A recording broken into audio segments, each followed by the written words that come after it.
నమస్తే ఫ్రెండ్స్.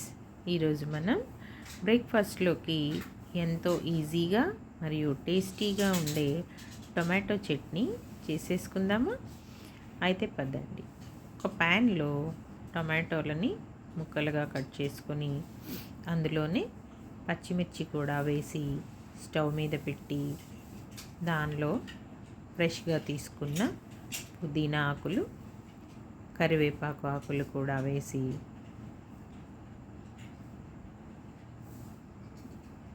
తర్వాత ఒక ఉల్లిపాయ, మీడియం సైజు ఉల్లిపాయ తీసుకొని 2 ముక్కలుగా కట్ చేసి ఆ టమాటో ముక్కలతో పాటుగా వేసేసుకుందాం. అందులోనే ఆయిల్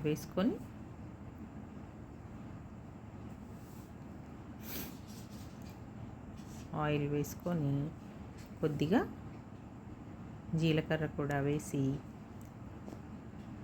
టొమాటో ముక్కల్ని కొంచెంగా కదిపి ముక్కలు మగ్గే వరకు మూత పెట్టి ఉడికించుకుందాం.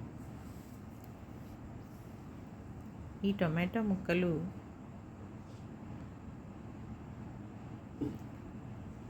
మెత్తగా ఉడికిపోయి అందులో ఉన్న వాటర్ అంతా ఎగిరిపోయే వరకు టొమాటో ముక్కలని మూత పెట్టి ఉడికించుకుందాం. తర్వాత ఇలా ఉడికిపోయిన టొమాటో ముక్కలు చల్లారిన తరువాత ఒక మిక్సీ జార్లోకి తీసుకుందాం. మిక్సీ జార్లో వేశాక దానిలోనే 1 స్పూను చింతపండు పులుసు,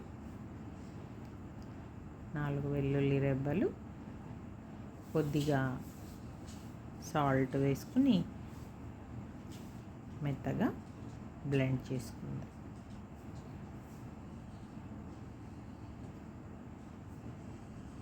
అలా బ్లెండ్ అయ్యాక తరువాత సన్నగా తరిగిన కొత్తిమీర కూడా వేసి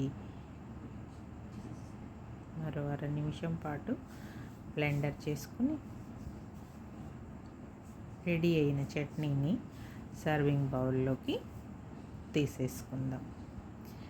చాలా టేస్టీగా ఉండే టొమాటో చట్నీ రెడీ అయిపోయింది ఫ్రెండ్స్. ఇది ఆలు పరాఠాలోకి చాలా మంచి కాంబినేషన్. రెసిపీ నచ్చింది కదా ఫ్రెండ్స్? నచ్చినట్లయితే మీరు ట్రై చేయండి. Thanks for watching.